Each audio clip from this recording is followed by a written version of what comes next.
Hey, everybody, welcome back to our journey through the Bible. With my time out of the office last week, it's been 12 days since I was last on here, and it's good to be back sharing with you all again.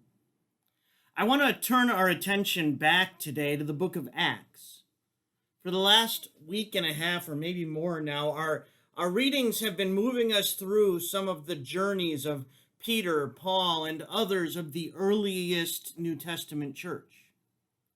We've gotten a taste of some of their high points and theological flair, as well as some of their challenges and embattlements with the religious and civic establishment of the time. But we've also been introduced through this to some different characters that will emerge in the epistles, in the New Testament letters that we will read later in this series.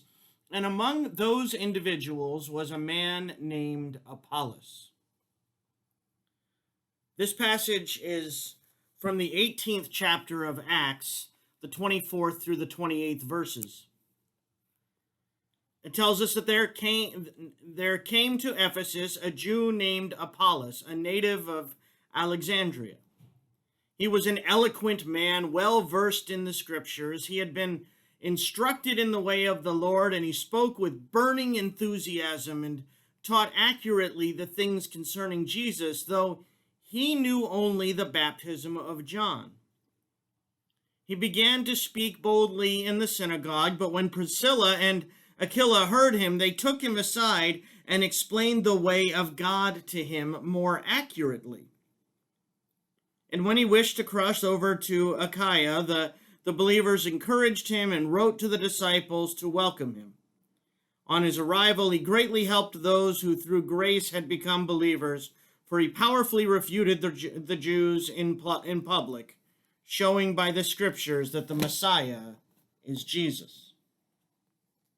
Now, as I read these words at the tail end of chapter 18, I honestly couldn't help but hear a long-beloved phrase just echoing in my mind. Some of you have heard me say this before, others perhaps not, but it's a phrase that goes back to a dialogue that I shared with a close friend and a former colleague in ministry when we were discussing the nature of the life of the church, probably 15, 20 years ago now.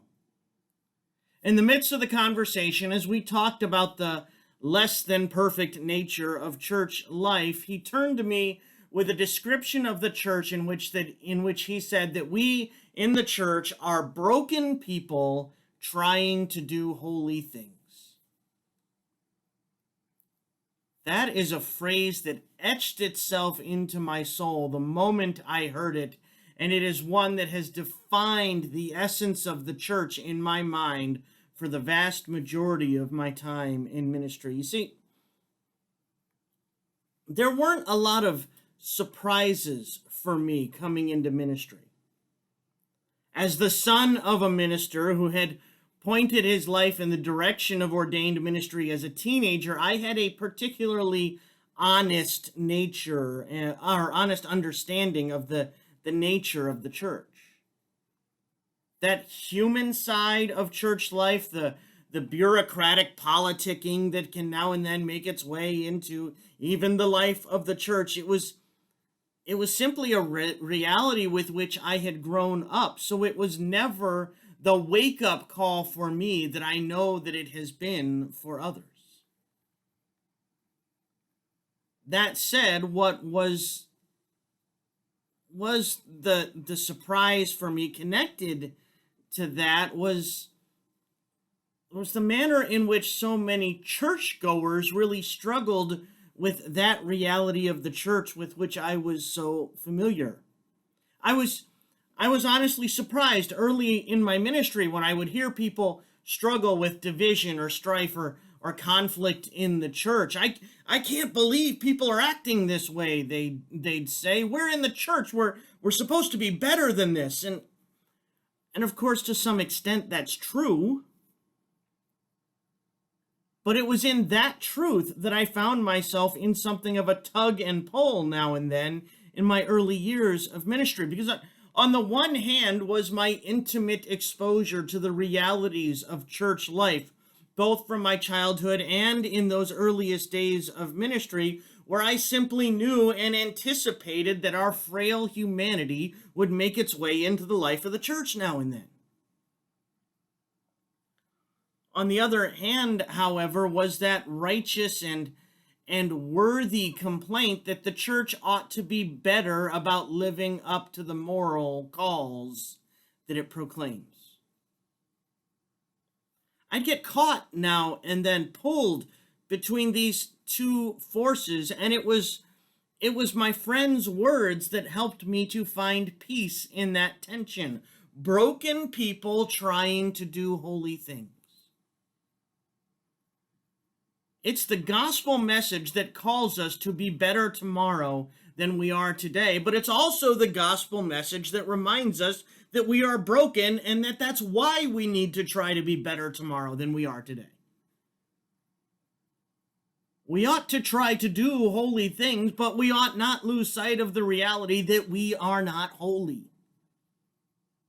The brokenness will invade at times, and that goal of holiness will remain forever the aspiration. We will forever be broken people trying to do holy things.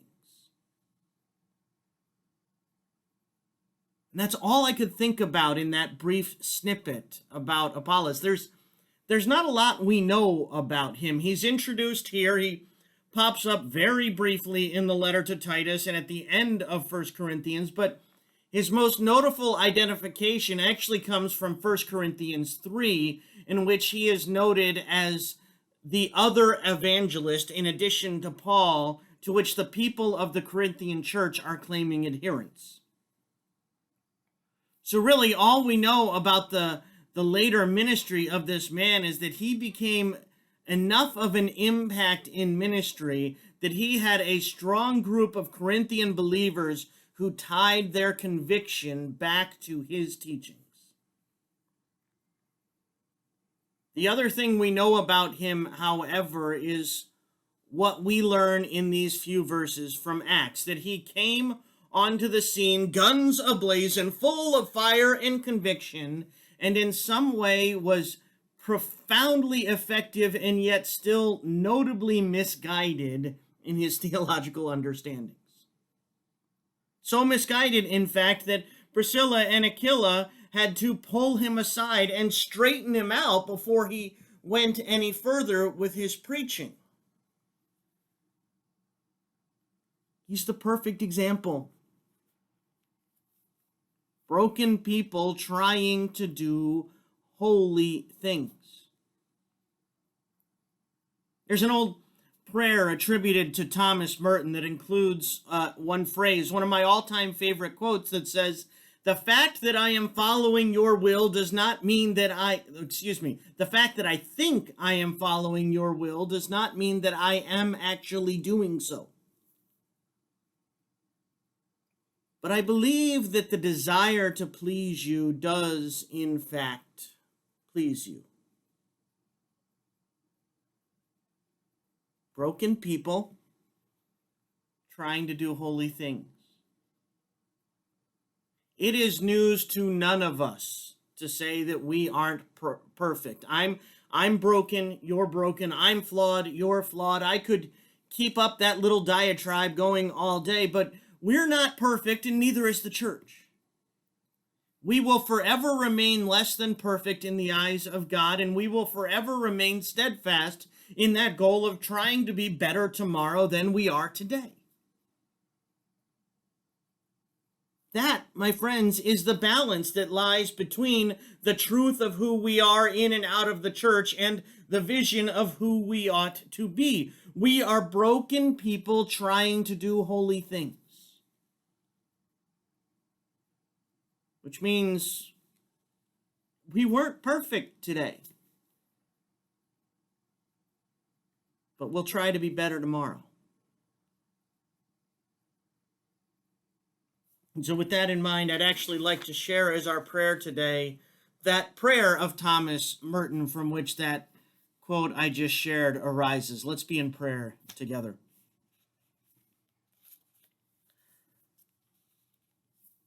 My Lord God, I have no idea where I'm going. I do not see the road ahead of me.